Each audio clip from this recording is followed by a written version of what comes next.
ఒక app release చేయబోతున్నాం.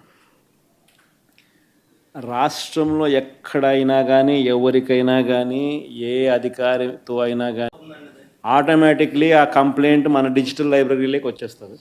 రేపొద్దున మనం ముఖ్యమంత్రి అయిన తర్వాత ఆ డిజిటల్ లైబ్రరీ మనం ఓపెన్ చేస్తాం.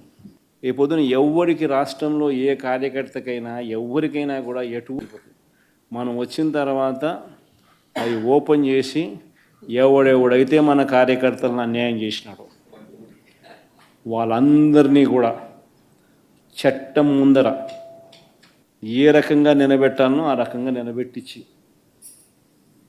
అందరినీ కూడా సినిమా చూపించే కార్యక్రమం మాత్రం జరుగుతుంది.